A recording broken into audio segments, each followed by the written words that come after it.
So these are my top tips to building a strong community around a brand. Driven Mofos, welcome back to another episode of The Underestimated Entrepreneur. Massive shout out to everybody who has been getting involved in our Dominate online program. It's absolutely awesome to have so many people jumping in. We had one of our calls earlier this week, one of our coaching calls. It was absolutely awesome to see so many people who want to move forward in life, who want to get ahead, who are jumping in and getting their feet wet, especially in the Mojo community as well. It's just really cool. You know, so many of you had great questions. You know, I was able to go in depth into some of the things that have worked for me and some of the clients as well that I've worked with. It was just really, really cool to have so many people from the community in one place who all want to grow. If you haven't checked out Dominate yet, go to michaelmojo.com, check it out. It's a brand new program that I have launched, which is a monthly subscription. So it's low price point. It gets everyone's feet wet. You get tons and tons of value from it, especially if you want to grow and just be better in life in general. So anyway, let's get into this. I'm going to talk about how to build a strong community around a brand. Now, this was a question that was asked recently on one of my Instagram posts. So normally every week I do Q&A on my Instagram. I can only do a quick little video on there, but I thought I'd dive a little bit more in depth into it on here. The question was, how do I build a strong community around my brand? Now, this comes from a community member who's been in the community for a long, long time as well, Jason. So if you're listening, mate, thanks for the question. It was absolutely awesome. Let's first get into building a brand. So in order to build a community, you have to build the brand first. Now you can build a community without a brand, but then the community will be the brand. So the way that I have worked on building the Mojo brand and Mojo Human Performance brand, previously it was the Mojo Master brand. What I always wanted to do was I wanted to build a community of people who wanted to grow and wanted to learn.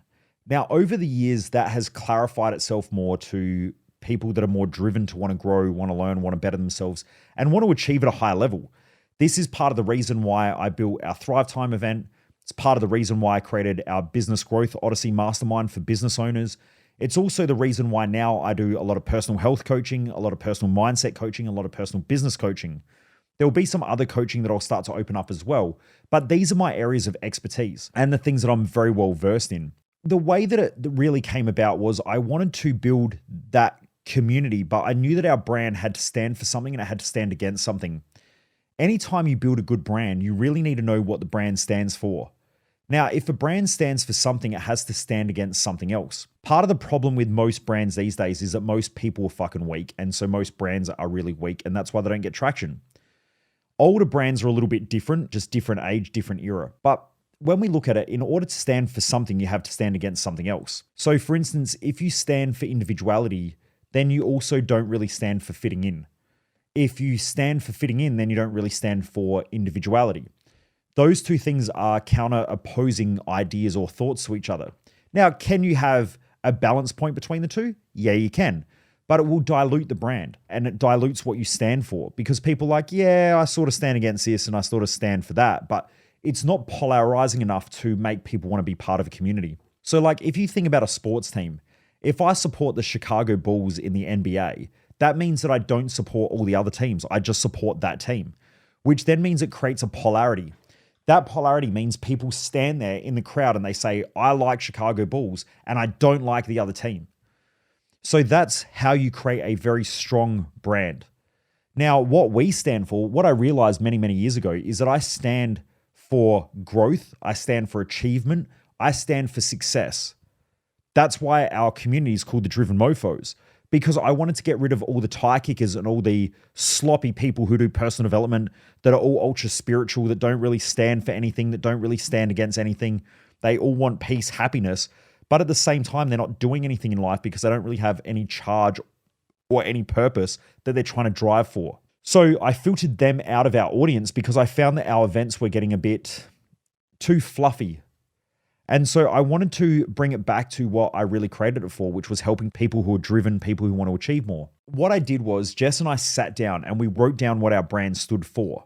And then we had to write down what it stands against. So what we stand against is mediocrity. If someone wants to be mediocre, that's fine. Just don't fucking hang around me. Don't come to my events. Don't do anything near me. Because I'm repulsed by the idea of mediocrity, especially in this day and age, in this country. If someone's like, oh man, I just want to cruise through life and I want to be average, I'm like, get the fuck away from me, you're toxic. Like, I don't want you anywhere near me. Whereas I like being surrounded with people that are like, you know what? I want to grow by 10 million bucks this year. I'm like, let's fucking do this. How can I help? Someone who's like, I want to go live a cool life and I want to do cool shit. I'm like, I'm with you. So I like being around those types of people, and that's our community. That's why if you come to our Thrive Time event or Business Odyssey, they're all full of people that are growing. Now, at Thrive Time, the cool thing is you might have someone who has hit rock bottom who wants to grow sitting next to someone that's worth 50 or $100 million. You just don't know. Sometimes you'll be sitting next to a professional athlete and you don't even know it. You just start talking to them like they're normal. You know, it was really, really cool at our last Thrive Time. We've got a professional MMA fighter who came along who is, I think, one fight away now from breaking into the UFC or getting a UFC contract. So he's pushing really, really hard to get that contract. You know, he was sitting next to people that didn't even know, and they were like, oh, he's a really nice guy. And I said, do you know he's a professional MMA fighter that is trying to break into the UFC? And they're like, wow, he just didn't seem like it. He's so like friendly and nice. And that's the cool thing. That's what I love about our community is it's driven people. It doesn't matter whether that someone's driven to be a better mum or a better dad or driven financially or driven in business or driven to have better health. They still have the same mindset. They have the mindset that they want to be better, that they want to improve, that they want to grow, and that they want to be around people that are growing. So because of that, our repulsion is mediocrity. And you'll hear me push that a lot on social media. I take the piss out of people that are mediocre. Like I don't have time for people that are average. If someone's like, you know, I just want to do a little bit better in life, probably not my person. If someone wants to come along and they're like, you know what, I want to do a lot better. I know that I can achieve more. I know that I can make more money. I know I can be a better parent. I know I need a better mindset. I know I've got some self-destructive patterns and behaviors and I know I need to break them. I'm your guy. So you need to know what you stand for and you need to know what you need to stand against in order to create a great brand. Once you've got that, then you can start to build a community by reinforcing those principles. You know, and you'll hear me on coaching calls. So if you're part of Dominate, like our Dominate program, where I do weekly coaching calls in there, or you're part of Business Growth Odyssey or any of my personal coaching, my personal business coaching, you're part of our Sunday night business calls. When you're part of that, you'll hear me hammer that into people. Like someone will sit there and they're like, oh, you know, I don't really know what I want to do. That's my like go time. Because my goal is I have to get them to figure out either they want to step up or they got to get out of the community. Like if you just want to cruise, you're not our people. I'll give you money back, go. But what I find is that never happens because the people in the community want to get pushed hard and they want to grow. But at the same time, they just need a bit of accountability or they need a bit of clarity. So it's one of those things they're normally letting their standards slip.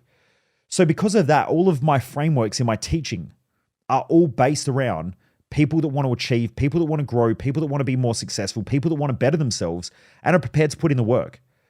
That's how I build out all of our products, all of our programs. Everything is based around that. Now, because of that, you organically then grow a community of people that like that.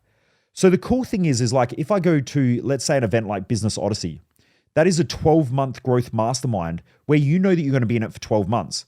I tell most people that it's really a 24-month program. Because most people, in 12 months, you can get a lot of growth really, really quick. But in order to put in the good frameworks in a business, in order to grow into a place where you can have good leadership skills, good management skills, the right people, all that, normally takes about 24 months. So the majority of people who do Business Growth Odyssey, they normally join for a year, but they end up staying for 2, 3, or 4 years. Because by the time they're putting in all the systems, the processes, and the infrastructure, they're building out a high-level business that will keep scaling. And then they got all the tools, all the resources and shit to keep growing. That's how we built our community and the brand. So the brand comes first. You've got to know what you stand for. You've got to know what you stand against. But then after that, you start building the community around those principles, around the same ideas, the same thoughts. I mean, it's hard if you're trying to people please everybody. Now, big corporate businesses do that these days. Politicians do it these days. But the problem is that they're these days, very rarely does a politician or a leader in business stand for something and stand against something else. The majority of them just follow the crowd because they're pathetic. They don't know how to lead people. And that's also why it's so easy right now to win in business, to win in life, and to achieve great things because most people have settled for mediocrity. They're afraid of what other people think. They're afraid of judgment, all of those things. And because of that, they can't have something that they stand against and something that they stand for so rigidly and so solid. That's why I think more and more people are attracted to people like Dana White, people like Joe Rogan, a lot of the people out there that are podcasters on neutral platforms where they're not getting taken down or judged and criticized for having certain opinions and beliefs. Now, obviously, there's the odd crazy cat out there that's fucking crazy.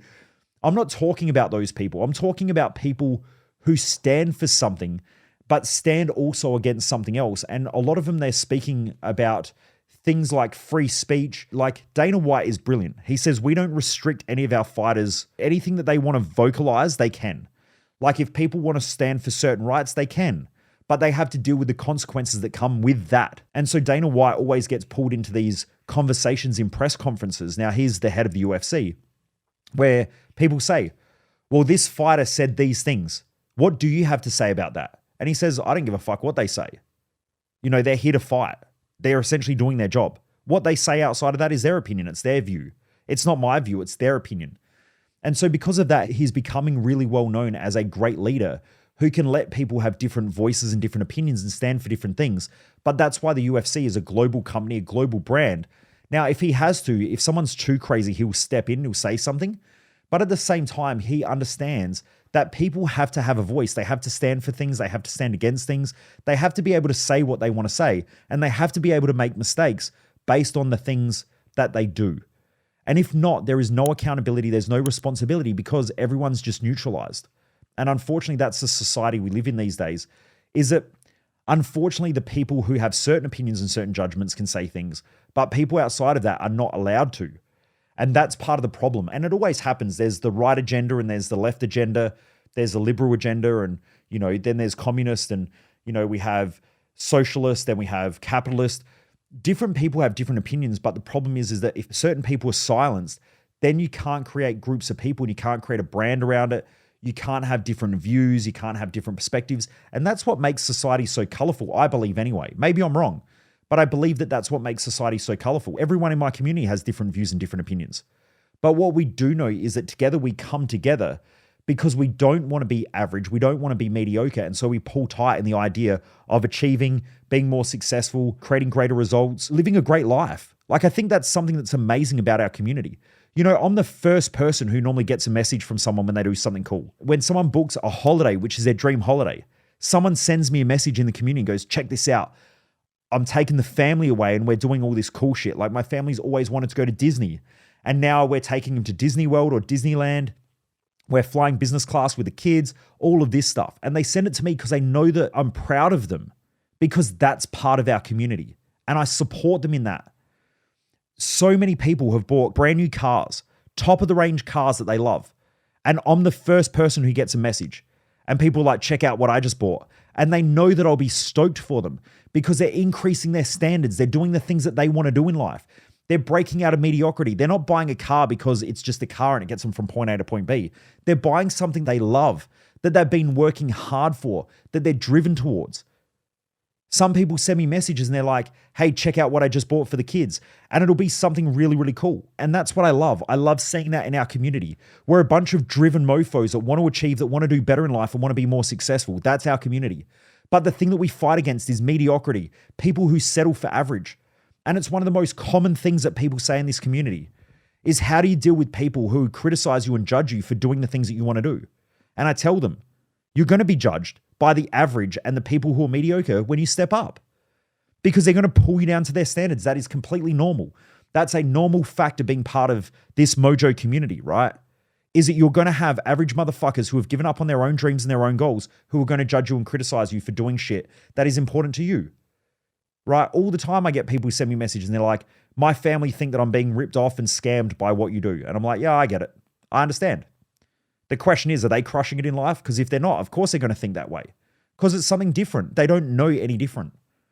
Right? It's understandable. But they're brokies or they don't get shit. That's cool. If you want their support, then you have to do what they understand. And what they understand isn't working for them. So therefore, when you break out of it, you're not going to get their support until you get the results. I had the same thing happen in my life. When I started doing personal development, all of my friends and family criticized me. Then when I started achieving great things, they would just go, oh, I always knew you'd be successful. No, you didn't. You didn't. You did not believe in me one bit. You thought that I was going to be ripped off and scammed. And now you see the results and you say, I always knew you'd get there, because people don't like being wrong. Okay. And that's what happens. But at the same time, now I'm the one who, in my family, who earns more than anybody else in my family. Why? Because I did things that my family wouldn't do. And some of my cousins and shit now, they come to me and they're like, you know, I've had family members who ask me to use my cars and shit in weddings, or, They want to see some of the cool shit that I've done. Some of my family tell me how proud they are of me because of what I've achieved, which is really cool. But at the same time, a lot of them didn't understand why I was doing what I was doing. So don't expect that people around you who have settled will understand your drive and your ambition and your need to want to grow. That's part of the game. But if you settle and you go back and you make decisions that they want you to make, understand you're going to be in the same position that they're going to be in. That's just part of the game. So that's why I built this community. That's why I built the community that has a strong brand around it of people that are driven. One of the first things that people say when they join Business Growth Odyssey is, fuck, it's amazing being part of a community of people who get it and people who support each other in business. It's awesome having 6 plumbers or 7 plumbers or however many plumbers that we have who are all part of our Business Growth Odyssey who support each other with work. They used to compete with each other. Now they're like, hey, bro, I can't do all this work. Here's some work for you. How are you doing at the moment? Well, I'm a bit slow. Here, man, take this job.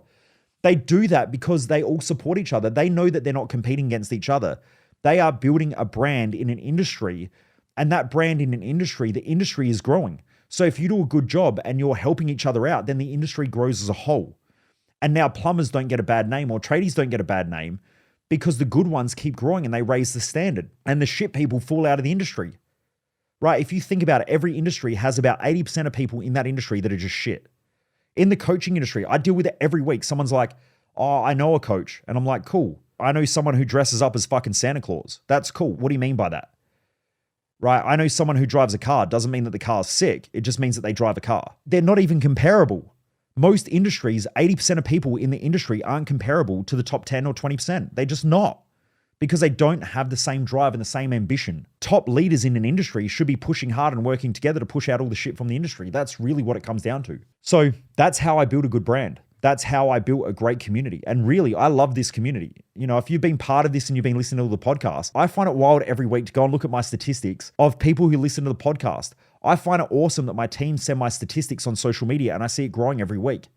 I find it cool to see the statistics in our bank account when more money keeps coming in, because I know that people keep spending more money with us because they keep getting more value, right? And this should be a driver of people in business. Instead of driving for money and going, shit, we need to make more money, see the money and be appreciative of it and go, fuck, these are all people who believe in me. These are all people who understand what I do and they see the value in what I do, especially repeat customers. Like the majority of people who come and do my events do multiple events, which means that we're doing a great job and adding a lot of value. Okay, same as referrals. If you're getting referrals, it means you're doing a great job. Be super grateful for that because you have a wicked community of people. You want to keep that super tight.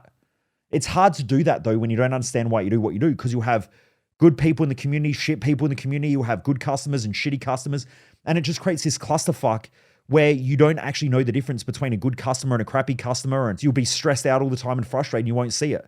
I very rarely these days have to deal with shitty customers. I get a lot of shitty leads, that's for sure. Like we have a lot of people coming through and going, oh man, I want to do something. And then I drop the price on them. They're like, oh man, that's expensive. And I'm like, that's all right. Go spend the money on alcohol. Bye. It is what it is. So I get those leads through. But the cool thing is that they don't enter into the community. So I don't see our community as taking too much value or causing too many problems. I don't ever see that because our community is wicked and it's super tight. But I built that community by making sure that I filter people before they get into the community. And that's why our communities are super tight. Like Jace, I know you asked me this question, but you'll know this because you're part of that community as well. And I know that's why you're asking me the question about building a strong community around a brand.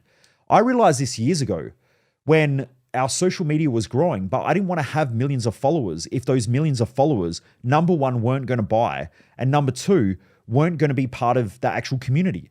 I would rather have less followers and have people who are going to eventually invest or buy in our products and services. So I would rather have 10,000 people who consistently buy our products and services and refer other good people to what we do than have 1 million followers of people who just sit there because I'm shaking my booty ass or showing my boobs every day. Not that I have boobs. And if you think I have boobs, I will take it because I got a good set of man cans, not torpedo tits, but good pecs on me. But my point is that I would rather have that than 1 million followers who just sit there on social media watching me because I just do dumb shit.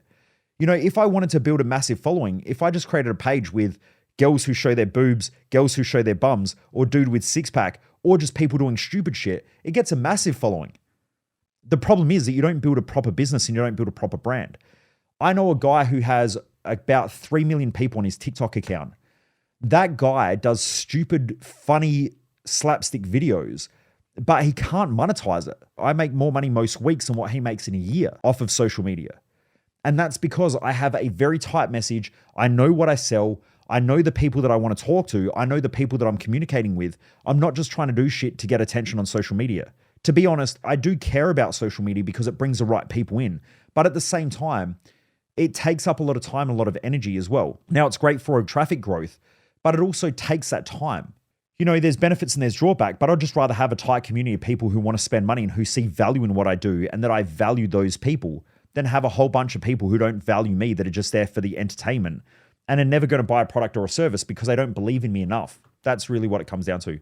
So anyway, Jace, I hope that answers your questions. For everyone else, hope you got some value out of this. Actually, I know you got value out of this. What am I saying hope for? I know you got value out of this. Keep driving hard. Keep your standards high. Remember, sharing is caring. Please share this podcast with other people. Go check out the brand new michaelmojo.com website as well. There's a whole bunch of stuff on there. Go check out what we've got. Go have a sus. It's that time of year as well where you probably want to grow, better yourself for next year. Go check out the website and see what we've got. But anyway, have a great day. Keep kicking goals. Keep crushing results. I'll see you on the next episode. Most people waste their life, and I just don't want you to be one of them.